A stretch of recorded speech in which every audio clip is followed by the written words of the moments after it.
Hello friends, welcome to my channel Tunga Pakashale. ಯಾರು ಹೊಸದಾಗಿ ನನ್ನ ಚಾನಲ್ ನೋಡ್ತಾ ಇದ್ದೀರಾ, ಪ್ಲೀಸ್ ಸಬ್ಸ್ಕ್ರೈಬ್ ಮಾಡ್ಕೊಳ್ಳಿ. ಪಕ್ಕದಲ್ಲಿರೋ ಬೆಲ್ ಐಕನ್ ಅನ್ನು ಕ್ಲಿಕ್ ಮಾಡಿ. ಫ್ರೆಂಡ್ಸ್, ಇವತ್ತು ರೆಸಿಪಿ ಬಂದು ನುಗ್ಗೆಕಾಯಿ ಸಾಂಬಾರು ಮಾಡೋದು ನೋಡೋಣ. ಮದುವೆ ಮನೆ ಶೈಲಿಯ ನುಗ್ಗೆಕಾಯಿ ಸಾಂಬಾರು ಮತ್ತು ನುಗ್ಗೆಕಾಯಿ ಸಾಂಬಾರಿಗೆ ಸಾಂಬಾರು ಪುಡಿ ಒಂದೇ ವಿಡಿಯೋದಲ್ಲಿ ಸಾಂಬಾರು ಪುಡಿ, ಆ ಸಾಂಬಾರು ಪುಡಿನ ಯೂಸ್ ಮಾಡಿ ನುಗ್ಗೆಕಾಯಿ ಸಾರು ಯಾವ ರೀತಿ ಮಾಡೋದು ಅಂತ ನೋಡೋಣ ಬನ್ನಿ. ಬಾಣಲಿ ಬಿಸಿ ಮಾಡೋದಕ್ಕೆ ಇಟ್ಟಿದ್ದೀನಿ. 1 ಟೇಬಲ್ ಸ್ಪೂನ್ ಅಷ್ಟು ಎಣ್ಣೆ ಹಾಕ್ತಾ ಇದ್ದೀನಿ. ಇಲ್ಲಿ ಎಣ್ಣೆ ಬಿಸಿ ಆಗಲಿ. ಎಣ್ಣೆ ಬಿಸಿ ಆಗಿದೆ. 2 ಸ್ಪೂನ್ ಅಷ್ಟು ಕಡಲೆಬೇಳೆ ಹಾಕ್ತಾ ಇದ್ದೀನಿ. ಕಡಲೆಬೇಳೆ ಫ್ರೈ ಮಾಡಿ ಸೇರಿಸಬಾರ್ದು, ಒಂದು ಸ್ವಲ್ಪ ಕಲರ್ ಚೇಂಜ್ ಆದರೆ ಸಾಕು. ಕಲರ್ ಚೇಂಜ್ ಆಗಿದೆ ಸಾಕು. 1 ಟೇಬಲ್ ಸ್ಪೂನ್ ಅಷ್ಟು ಉದ್ದಿನಬೇಳೆ ಹಾಕ್ತಾ ಇದ್ದೀನಿ. ಇದಷ್ಟು ಮಿಕ್ಸ್ ಮಾಡಿ. ಉದ್ದಿನಬೇಳೆ ಒಂದು ಸ್ವಲ್ಪ ಕಲರ್ ಚೇಂಜ್ ಆಗ್ತಿದ್ದಂಗೆ 1 ಟೇಬಲ್ ಸ್ಪೂನ್ ಅಷ್ಟು ಮೆಣಸು ಹಾಕ್ತಾ ಇದ್ದೀನಿ. ಎಲ್ಲ ಮೀಡಿಯಮ್ ಉರಿಲೇ ಇಟ್ಟು ನಾವು ಫ್ರೈ ಮಾಡಬೇಕು ಎಣ್ಣೆಯಲ್ಲಿ. ಸಾಂಬಾರು ಪುಡಿ ತುಂಬಾ ಚೆನ್ನಾಗಿ ಬರುತ್ತೆ. ಫ್ರೈ ಮಾಡಿ.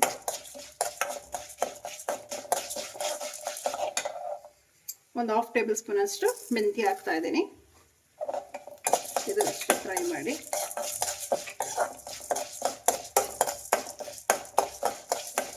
ನೋಡಿ, ಚೆನ್ನಾಗಿ ಬ್ರೌನ್ ಕಲರ್ ಬಂದಿದೆ. ಸಾಕು ಇಷ್ಟು ಫ್ರೈ ಆದರೆ. ಒಂದೇ ಒಂದು ಪೀಸ್ ಅಷ್ಟು ಚಕ್ಕೆ ಹಾಕ್ತಾ ಇದ್ದೀನಿ. ಒಂದು ಏಲಕ್ಕಿ, ಒಂದು 2 ಲವಂಗ ಹಾಕಿ, ಜಾಸ್ತಿ ಹಾಕೋದಕ್ಕೆ ಹೋಗ್ಬಿಡಿ. 2 ಲವಂಗ. ಇದಷ್ಟು ಫ್ರೈ ಮಾಡಿ. 2 ಸ್ಪೂನ್ ಜೀರಿಗೆ ಹಾಕ್ತಾ ಇದ್ದೀನಿ. ಇದಷ್ಟು ಫ್ರೈ ಮಾಡಿ. ನೋಡಿ, ಈಗ 5 ಟೇಬಲ್ ಸ್ಪೂನ್ ಅಷ್ಟು ಧನಿಯಾ ಹಾಕ್ತಾ ಇದ್ದೀನಿ. ಇದಷ್ಟು ಫ್ರೈ ಮಾಡಿ. ಹೈ ಫ್ಲೇಮಲ್ಲಿ ಇಟ್ಬಿಟ್ರೆ ಸಾಂಬಾರು ಪುಡಿ ಚೆನ್ನಾಗಿ ಬರಲ್ಲ.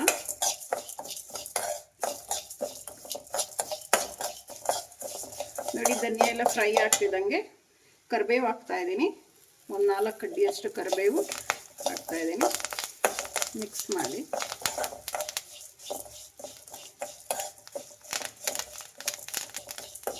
ಕರಿಬೇವು ಸ್ವಲ್ಪ ಫ್ರೈ ಆಗ್ತಿದ್ದಂಗೆ ಒಂದು 6 ಗುಂಟೂರು ಮೆಣಸಿನ್ಕಾಯಿ ಹಾಕ್ತಾ ಇದ್ದೀನಿ ಖಾರಕ್ಕೆ.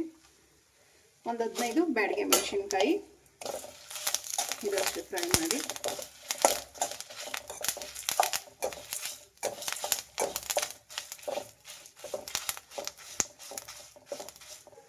ಒಂದು ಸ್ವಲ್ಪ ಅರಿಶಿನ ಹಾಕ್ತಾ ಇದ್ದೀನಿ.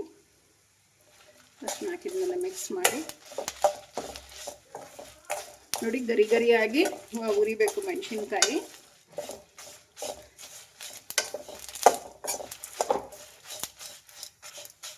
ಈಗ ಸ್ಟವ್ ಆಫ್ ಮಾಡ್ಕೊಂಬಿಡೋಣ. ಇದು ಕಂಪ್ಲೀಟಾಗಿ ಆರಿ ತಣ್ಣಗಾದ್ಮೇಲೆ ಮಿಕ್ಸಿ ಮಾಡ್ಕೊಬೇಕು. ಕಲರ್ ತುಂಬಾ ಚೆನ್ನಾಗಿ ಬರುತ್ತೆ. ಬಿಸಿ ಇದ್ದಾಗ ಮಾತ್ರ ಮಿಕ್ಸಿಲಿ ಪುಡಿ ಮಾಡಬಾರ್ದು, ಕಲರ್ ಬರಲ್ಲ. ಇದು ಕಂಪ್ಲೀಟಾಗಿ ಫುಲ್ಲು ಆರಿ ತಣ್ಣಗಾಗಲಿ. ಪೌಡ್ರ್ ಮಾಡ್ಕೊಳ್ಳೋಣ. ನೋಡಿ, ಕಂಪ್ಲೀಟಾಗಿ ಆರಿ ತಣ್ಣಗಾಗಿದೆ. ಈಗ ಇದನ್ನು ಮಿಕ್ಸಿ ಮಾಡ್ಕೊಳ್ಳೋಣ. ಚೆನ್ನಾಗಿ ಪುಡಿ ಮಾಡ್ಕೊಬೇಕು. ಈಗ ಒಂದು ಮಿಕ್ಸಿ ಜಾರ್ ತೊಗೊಂಡಿದ್ದೀನಿ. ಮೊದಲಿಗೆ ಮೆಣಸಿನ್ಕಾಯಿ ಹಾಕ್ತಾ ಇದ್ದೀನಿ.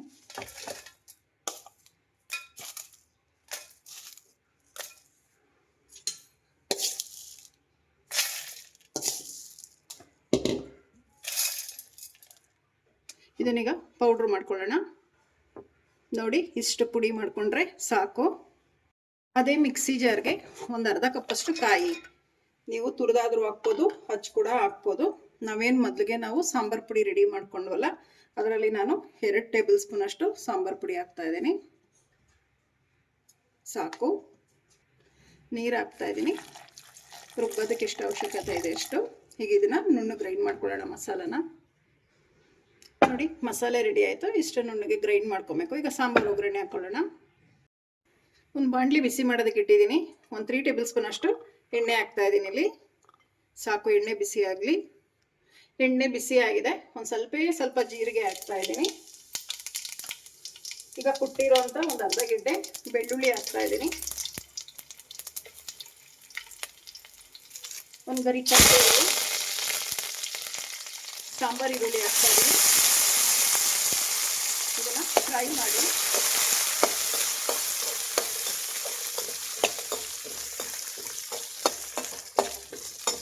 ಫ್ರೆಂಡ್ಸ್, ನೋಡಿ, ಸಾಂಬಾರು ಈರುಳ್ಳಿ ಇಲ್ಲ ಅಂದರೆ ನಾರ್ಮಲ್ ಈರುಳ್ಳಿನೇ ಒಂದು ದಪ್ಪ ಸೈಜ್ದು, ಒಂದು ಮೀಡಿಯಮ್ ಸೈಜ್ದು ಅಥವಾ ಇಲ್ಲ ಒಂದು ದಪ್ಪ ಸೈಜ್ದು ಉದ್ದಕ್ಕೆ ಹೆಚ್ಚಾಗಿ.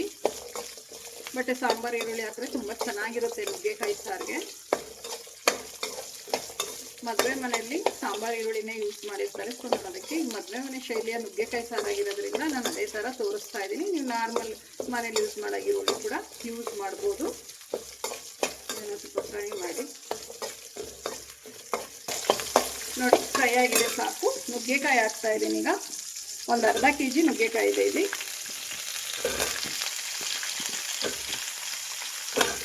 ಇದು ಅಷ್ಟೇ ಫ್ರೈ ಮಾಡಬೇಕು ನುಗ್ಗೆಕಾಯಿನ.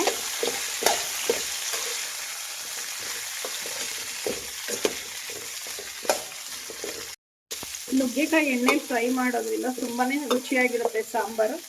ಸ್ವಲ್ಪ ಫ್ರೈ ಮಾಡಬೇಕು. ಒಂದು 5-10 ನಿಮಿಷನಾದರೂ ಫ್ರೈ ಮಾಡಬೇಕು. ಸ್ವಲ್ಪ ಅರಿಶಿಣದ ಪುಡಿ ಹಾಕ್ತಾ ಇದ್ದೀನಿ. ಮಿಕ್ಸ್ ಮಾಡಿ ಅರಿಶಿಣದ ಪುಡಿ. ಸಣ್ಣದಾಗಿ ಹಚ್ಚಿರೋಂಥ ಟೊಮೆಟೊ, ಒಂದು 4 ಟೊಮೆಟೊ ತೊಗೊಂಡಿದ್ದೀನಿ ದಪ್ಪ ಸೈಜ್ದು. ಒಂದು 1/4 kg ಅನ್ಕೊಡಿ. ಇದು ಅಷ್ಟೇ ಮಿಕ್ಸ್ ಮಾಡಿ ಸಣ್ಣದಾಗಿ ಹಚ್ಚಾಕಿ.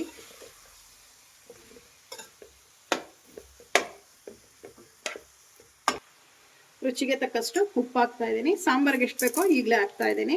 ಬೇಗ ನುಗ್ಗೆಕಾಯಿನೂ ಬೇಯುತ್ತೆ. ಮಿಕ್ಸ್ ಮಾಡಿ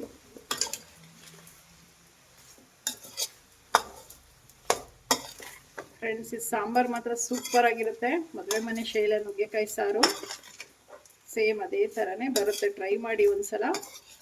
ನಾವೇನು ಮೊದಲಿಗೆ ಸಾಂಬಾರು ಪುಡಿ ರೆಡಿ ಮಾಡ್ಕೊಂಡ್ವಲ್ಲ, ಒಂದೊಂದು 15 ದಿವಸ ನಾವು ಫ್ರಿಜ್ಜಲ್ಲಿ ಸ್ಟೋರ್ ಮಾಡ್ಬೋದು.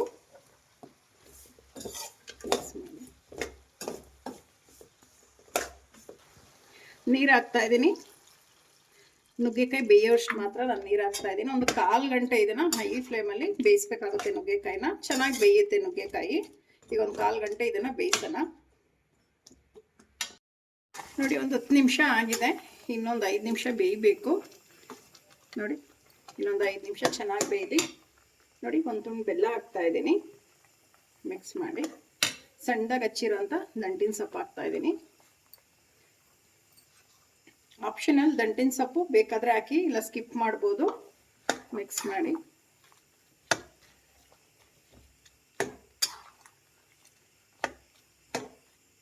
ಇನ್ನೊಂದು 5 ನಿಮಿಷ ಬೇಯಿಸೋಣ. ನುಗ್ಗೆಕಾಯಿ ಸೊಪ್ಪು ಎಲ್ಲ ಚೆನ್ನಾಗಿ ಬೇಯುತ್ತೆ. ನೀವು ಕೆಂಪು ದಂಟೆ ಹಾಕಬೇಕು ಅಂತ ಏನಿಲ್ಲ, ಮಾಮೂಲಿ ಹಸಿರು ದಂಟು ಬರುತ್ತಲ್ಲ ಅದನ್ನೇ ಹಾಕಿ ಮನೇಲಿತ್ತು ಹಾಕಿದ್ದೀನಿ. ಚೆನ್ನಾಗಿರುತ್ತೆ. ಒಂದ್ಸಲ ಟ್ರೈ ಮಾಡಿ, ಇಲ್ಲ ಸ್ಕಿಪ್ ಮಾಡಿ. ಇನ್ನೊಂದು 5 ನಿಮಿಷ ಬೇಯೋದಕ್ಕೆ ಬಿಡೋಣ. ಒಂದು 15 ನಿಮಿಷ ಆಗಿದೆ. ಚೆನ್ನಾಗಿ ನುಗ್ಗೆಕಾಯಿ ಬೆಂದಿದೆ. ಈಗ ಬೇಳೆ ಕಟ್ ಹಾಕ್ತಾ ಇದ್ದೀನಿ. ಒಂದು 150 ಗ್ರಾಮ್ ಅಷ್ಟು ಬೇಳೆನ ವಾಶ್ ಮಾಡಿಬಿಟ್ಟು ಒಂದು 4 ವಿಜಿಲ್ ಕೂಗಿಸಿದ್ದೀನಿ. ಬೇಳೆ ಕಟ್ ಹಾಕ್ತಾ ಇದ್ದೀನಿ. ಈಗ ಮಿಕ್ಸ್ ಮಾಡಿ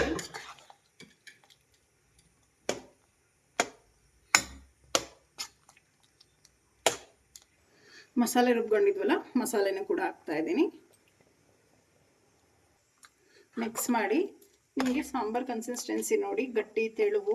ಇನ್ನೊಂದು ಸ್ವಲ್ಪ ನಾನು ನೀರು ಹಾಕ್ತೀನಿ. ಗಟ್ಟಿ ಇದೆ, ಸಾಕು.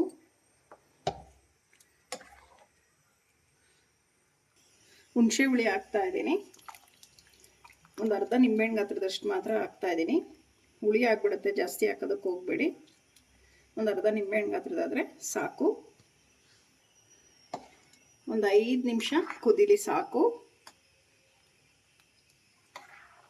ಮಸಾಲೆದೆಲ್ಲ ಹಸಿ ವಾಸನೆ ಹೋಗಬೇಕು. ಒಂದು 5 ನಿಮಿಷ ಸಾಕು. ನಾವು ಆಲ್ರೆಡಿ ಉಪ್ಪು ಹಾಕಿದ್ದೀವಿ. ನೋಡಿ, ಉಪ್ಪೇನಾದರೂ ಕಮ್ಮಿ ಇತ್ತು ಅಂದರೆ ಉಪ್ಪು ಒಂದು ಸ್ವಲ್ಪ ಹಾಕ್ಕೊಳ್ಳಿ. ಖಾರ ಕಮ್ಮಿ ಇತ್ತು ಅಂದರೆ ಒಂದು ಸ್ವಲ್ಪ, ಒಂದು 1/4 ಟೀ ಸ್ಪೂನ್ ಅಥವಾ ಅರ್ಧ ಟೇಬಲ್ ಸ್ಪೂನು ಸಾಂಬಾರು ಪುಡಿ ಹಾಕಿ ಸಾಕು. ಖಾರದ ಪುಡಿ ಹಾಕೋದಕ್ಕೆ ಹೋಗ್ಬೇಡಿ. ನೋಡಿ, ಎಷ್ಟು ಚೆನ್ನಾಗಿ ಕಲರ್ಫುಲ್ಲಾಗಿ ಬಂದಿದೆ. ಸೂಪರಾಗಿರುತ್ತೆ ಈ ಸಾಂಬಾರು. ಒಂದ್ಸಲ ನೀವು ಟ್ರೈ ಮಾಡಿ. ನೋಡಿ, ಸಾಂಬಾರು ಕುದೀತಾ ಇದೆ, ಹಸಿ ವಾಸನೆ ಹೋಗಿದೆ, ಸಾಕು. ಈಗ ಒಂದು ಸಾಂಬಾರಿಗೊಂದು ಒಗ್ಗರಣೆ ಹಾಕ್ಕೊಳ್ಳೋಣ. ನೋಡಿ, ಎಷ್ಟು ಚೆನ್ನಾಗಿ ಬಂದಿದೆ ಕಲರ್. ನೋಡಿ, ನಾವು ಸಾಂಬಾರು ಪೌಡರ್ನ ನಾವು ಉರಿತೀವಲ್ಲ ಮಸಾಲೆ, ಅದು ಆರಿ ತಣ್ಣಗಾದ್ಮೇಲೆ ನಾವು ಗ್ರೈಂಡ್ ಮಾಡಿದ್ರೆ ಈ ಕಲರ್ ಬರುತ್ತೆ. ಬಿಸಿಲೇ ನಾವು ಏನಾದರೂ ಪೌಡ್ರು ಮಾಡೋದಕ್ಕೆ ಹೋದರೆ ಕಲರ್ ಬರಲ್ಲ, ಕಪ್ಪು ಬಂದ್ಬಿಡುತ್ತೆ. ನೋಡಿ, ಎಷ್ಟು ಚೆನ್ನಾಗಿ ಕಲರ್ ಬಂದಿದೆ. ಇದಕ್ಕೊಂದು ಒಗ್ಗರಣೆ ಹಾಕ್ಕೊಳ್ಳೋಣ. ಸಾಂಬಾರು ರೆಡಿ ಆಗಿದೆ. ಒಂದು ಬಾಣಲಿ ಬಿಸಿಗೆ ಇಟ್ಟಿದ್ದೀನಿ.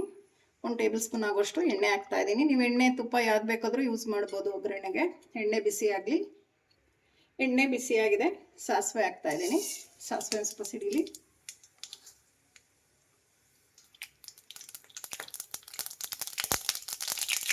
ಒಂದು ಸ್ವಲ್ಪ ಜೀರಿಗೆ ಹಾಕ್ತಾ ಇದ್ದೀನಿ.